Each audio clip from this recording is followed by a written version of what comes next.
Have you ever stared at your investment account and wondered if you are just burning money? It feels like trying to fill a swimming pool with a teaspoon while blindfolded.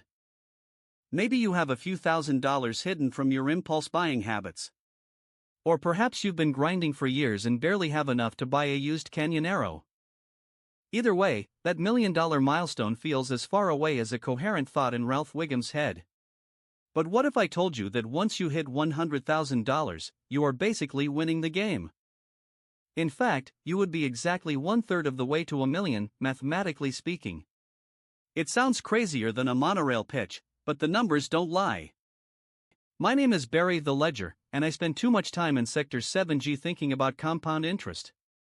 I think about money more than Homer thinks about glazed donuts and beer. If you want to escape the paycheck-to-paycheck cycle that traps everyone in Springfield, listen up. Smash that subscribe button harder than Nelson punches nerds, and let's dive in. Before we get into the math, let me paint a picture of how most people think wealth works. They imagine a straight line, boring and predictable like a Principal Skinner sermon. They think every dollar saved gets you exactly $1 closer to the goal. Save 10 grand, you are 10 grand closer. Save 50, you are 50 closer. Simple, right? Wrong. That linear thinking is dead wrong, and it's why people stay poor. Actually, this kind of thinking is exactly why so many people give up on investing. They quit before the magic happens, usually to buy scratchy lottery tickets instead. They look at their tiny account balance after a few years and feel pathetic. They think, at this rate, I'll be dead before I can afford a mansion next to Mr. Burns. And honestly, if money worked the way Lenny and Carl think it does, they would be right. But here is the thing that changes everything for your wallet. Money doesn't just sit there doing nothing like a lazy safety inspector. It starts working for you, earning returns, and then those returns earn more returns. This isn't some get-rich-quick scheme from Lionel Hutz or a pyramid scheme. It is basic mathematics that has been creating millionaires since the stonecutters were founded. Yet somehow, most people either don't understand it or don't believe it works. The secret lies in compound interest, which is more powerful than a nuclear reactor. They say Einstein called it the eighth wonder of the world. Whether he said it or not, the sentiment is absolutely correct.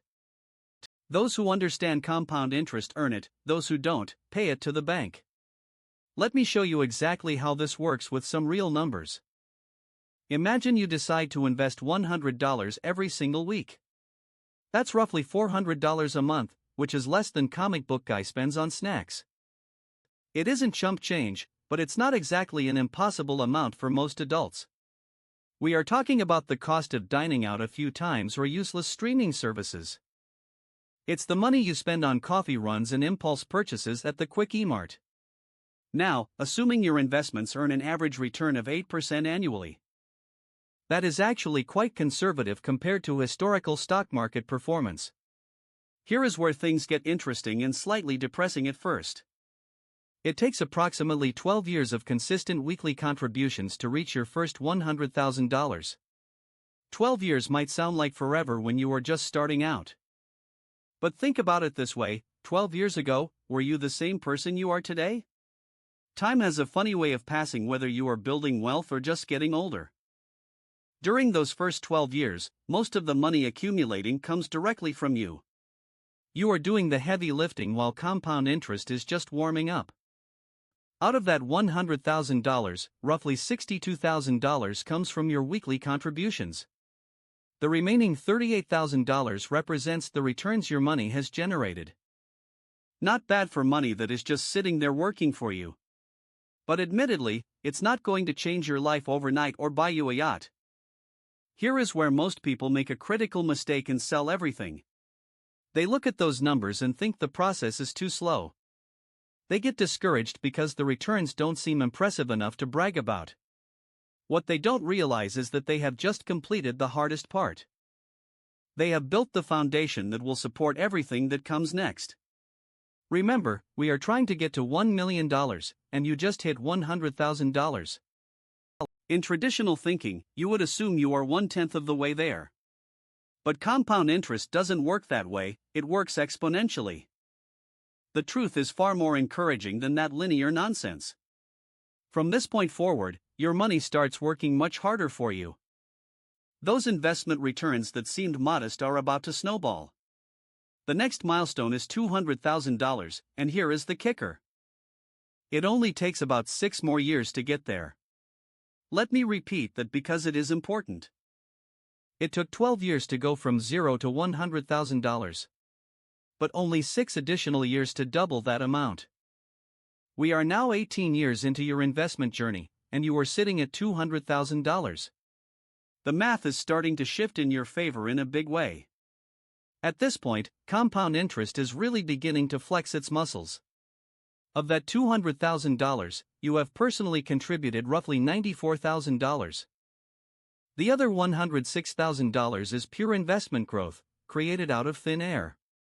Your money has been quietly working in the background earning returns on returns. Suddenly those gains are becoming substantial enough to buy a small island. But here is the part that will blow your mind completely. Even though you have only reached $200,000, you are actually halfway to $1 million.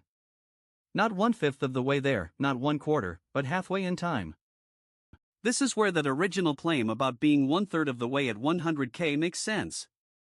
The reason this works is that compound interest is exponential. Each dollar of growth generates its own future growth. It creates a snowball effect that accelerates over time like a runaway truck. It is like pushing a boulder up a hill. The beginning is brutal. But once you reach the top, momentum takes over and gravity does the work. Now you might be wondering what happens during the final stretch. This is where things get really exciting and honestly a little addictive. During the next 18 years, compound interest becomes the dominant force. By the time you hit the 36-year mark, you have reached the 7-figure milestone. You have personally contributed approximately $187,000 over 3 decades. But your account balance shows over $1 million. That means more than 80% of your wealth came from compound growth, not your sweat. It didn't come from your paycheck, it came from the magic of math. Think about what this means in practical terms for your daily life. You are now earning roughly $80,000 a year just from investment returns. Remember how long it took to scrape together that first $100,000 with blood, sweat, and tears? Now you generate that much annually without lifting a finger. The beautiful part is that you don't need to live like a monk in a cave to do this. We are talking about setting aside $100 a week, which is realistic. For many people, it just means being smarter about their discretionary spending. It's not about depriving yourself of every donut and beer in the world. It's about making small, consistent choices that stack up over time. The person who understands this principle builds a fortress of cash. The one who waits for the perfect moment or a huge salary will regret it forever. They will spend their whole life wondering why they are broke like old Gil. The acceleration becomes even more dramatic as you move past the million mark. By year 45, you are looking at over $2 million in the bank. Your investments are generating over $160,000 a year purely in returns. At this point, your money makes more money than you do at your actual job. I know what some of the cynics on the other side of the screen are thinking right now. You're thinking, hey Barry, what about inflation and market crashes? What about the fact that I can barely scrape together $50 at the end of the month? These are fair questions, but they are also poor people's favorite excuses. These questions separate those who build wealth from those who just complain. Let's address the elephant in the room regarding the interest rate first. The 8% return I used is actually already adjusted for inflation. The market usually does about 10%, but we use conservative numbers to be safe. Nobody wants to plan their retirement based on fairy tale fantasies.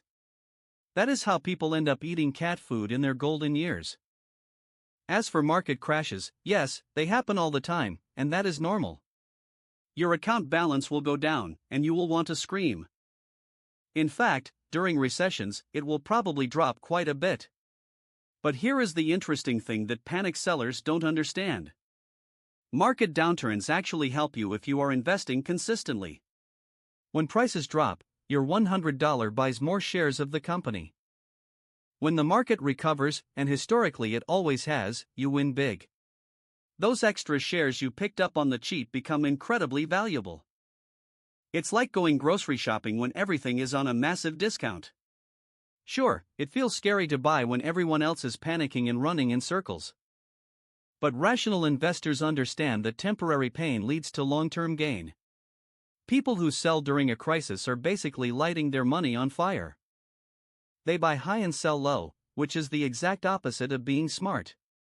But let's get back to the claim that finding $100 is impossible. I hear this a lot, and I know everyone has different financial struggles. But I also think most people underestimate how much money they waste. Money leaks through their fingers like water through a busted pipe at the power plant. The average household spends a fortune on food they don't even eat. We are talking $600 a month on dining out and groceries. If you cut that by just 25%, you solve the problem immediately. Start cooking at home instead of buying overpriced burgers at fast food joints. You'd free up $150 a month right there without even trying hard. That is already more than your weekly investment goal of $100. Or consider the ridiculous transportation costs people pay for cars. $700 a month for a hunk of metal that loses value faster than a crusty burger gets cold. As soon as you drive off the lot, you might as well throw cash out the window. Buy a used sedan that smells like old lady perfume but runs fine, and cut that payment in half. Suddenly, you have enough to fund your investment account and buy extra donuts. I'm not saying you need to eat instant noodles until your sodium levels explode. You don't have to drive a car held together by duct tape and prayers, either. But most of you have more wiggle room in your budget than Chief Wiggum in his belt. We get used to fancy lifestyles that make no financial sense. Here is something else that makes this easier than stealing candy from a baby. As your account grows, your brain starts to get excited like a kid in a candy store. You see the balance go up, and it becomes more addictive than the itchy and scratchy show. Instead of feeling like a sacrifice, investing starts to feel like winning. This excitement makes you want to find more money to throw into the pot. Maybe you invest your tax refund instead of buying a new TV you don't need. When you get a raise, don't upgrade your house, upgrade your portfolio. You might even start a side hustle selling lemonade or plowing driveways for extra cash. When you see your money making babies without you doing anything, it changes you. Feeding that growth becomes more important than impressing neighbors you don't even like. This mental shift is what separates the swimming pool owners from the gutter cleaners. The wealthy view money differently than the guys drinking at Moe's every night. They know every dollar is a little soldier that can capture more soldiers. That understanding changes every decision, from buying coffee to buying a house. That fancy dinner isn't just costing you $100 tonight. It's costing you thousands in lost compound interest over the next 20 years. Now, let's talk about why hitting that $100,000 mark feels so good. It's a psychological milestone bigger than winning the school talent show. Seeing six figures in your account makes the million-dollar dream feel real. Suddenly, being a millionaire isn't just for Mr. Burns, it's for you too. Before $100K, your returns are cute, like a puppy, but they don't pay the bills. You might get a few thousand in a good year, which is nice but not life-changing. Once you cross that line, your annual returns can easily hit 10 grand. In a great year, you might make 20,000 without lifting a finger. These aren't just numbers on a screen anymore, this is real buying power. It could cover a new roof, a car, or a very expensive medical procedure. This is why smart people say the first $100K is the hardest thing you'll ever do. It's not just the math, it's about proving you aren't a financial toddler. You have to develop habits, mindset, and discipline that most people simply don't have. You need the willpower to say no to shiny things today for freedom tomorrow. If you saved $100K, you proved you can delay gratification like a monk. You stuck to the plan while everyone else was panic selling during the crash. These traits become super valuable when your account gets bigger and scarier. The stakes get higher, but you are already trained for the pressure. There is also the opportunity factor, which is a fancy way of saying freedom. When you have cash, you have options that broke people can only dream about. Maybe a cool job offer comes along with lower pay but huge stock options. Without savings, you can't take the risk. With savings, you can bet on yourself. Perhaps you want to start a business selling left-handed supplies. You need capital to start, and banks won't lend to you if you are broke. Or a great real estate deal pops up, but you need a down payment immediately. These chances happen, but only people with cash can actually grab them. Luck is just preparation meeting opportunity, and cash is the best preparation. If you live paycheck to paycheck, opportunities just look like frustrations. The beautiful irony is that the habits that got you to 100K make the million easy. You already did the hard work of fixing your broken financial brain. You have the discipline to live below your means and ignore the Joneses. You have the patience to watch the market crash and just yawn. Plus, as you get older and smarter, your income usually goes up. You won't be investing just $100 a week forever unless you stay in an entry-level job. The guy who starts at 25 might be putting in $400 a week by the time he is 40. Early habits create the launchpad for a rocket ship to the moon. Here is a secret that financial advisors in expensive suits won't tell you. They don't tell you because it doesn't sell their overpriced, garbage products. The hardest part isn't picking the right stock or understanding complex charts. The hardest part is sitting on your hands and doing nothing when you want to buy stuff. We live in a world that wants everything instantly, like magic. Instant coffee, instant credit, instant regret. The idea of waiting 36 years for a reward sounds insane to modern people. They act like patience is a disease that needs to be cured. They would rather finance a luxury car at 15% interest than drive a beater. They want to look rich today rather than actually be rich tomorrow. They need the new phone every September, even if the old one works fine. This consumer madness is why they stay poor. This is why most people have zero net worth in the richest country in history. It's not the economy's fault, it's their inability to close their wallets. It's not because they don't earn enough, although they love to say that. It's because they have a hole in their pocket the size of the Springfield tire fire. They never learn to wait for the marshmallow test. They eat the marshmallow now and cry later when they have no marshmallows. Rich people aren't smarter than you, they just treat time differently. They know that boring consistency beats exciting gambling every single time. While others are chasing dog coins or trying to time the crash, smart money waits. Successful investors are boring people who just keep buying index funds. They quietly add to the pile month after month, boring everyone to death. But while they are bored, they are getting rich. And let's be honest about the math I showed you earlier. It assumes you never get a raise and never invest an extra dime, which is pessimistic. In reality, your wealth building will likely go much faster than my charts. Unless you plan to work at the Quickie Mart forever, your income will grow. Your boss might match your retirement contributions, which is literally free money. That is an instant 50% or 100% return before you even invest. You might get a tax refund, a bonus, or inheritance from a rich uncle. If you invest that windfalls, you speed up the clock significantly. You could start a side business selling homemade salsa or fixing computers. All that extra cash goes straight into the Freedom Fund. These factors are the turbo boost button for your financial car. We didn't include them, so the reality is likely better than the projection. Now, you might be asking, Barry, what exactly do I buy? You are worried that picking the wrong stock will blow up your account like a prank cigar.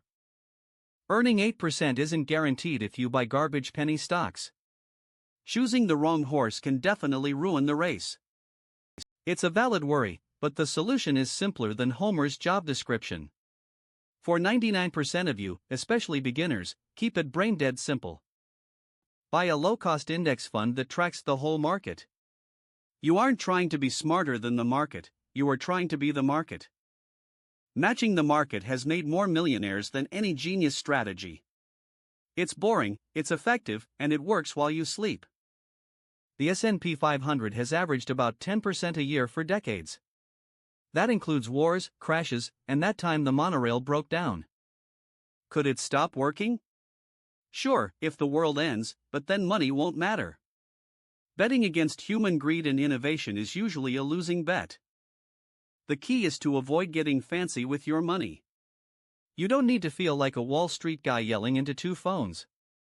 Don't pick individual stocks or chase the hot new thing your taxi driver told you about. Timing the market is a game for losers and liars. Doing that stuff will likely lose you money faster than a divorce. The most successful investors are the ones who do the least. So there you have it, folks. Reaching $100,000 isn't just a number, it's a badge of honor. It is proof that you are smarter than the average Springfield resident. It shows you have conquered the hardest part of the curve. You are already 1/3 of the way to the million, mathematically speaking. The numbers don't lie, even if they look too good to be true. Time and compound interest are your best friends, unlike your actual friends. But they only work if you give them a chance to start. Start investing today, right now, before you buy another donut. 36 years from now, future you will want to kiss present you. Or you can do nothing and spend your old age wondering where it all went wrong. The choice is yours, so try not to mess it up.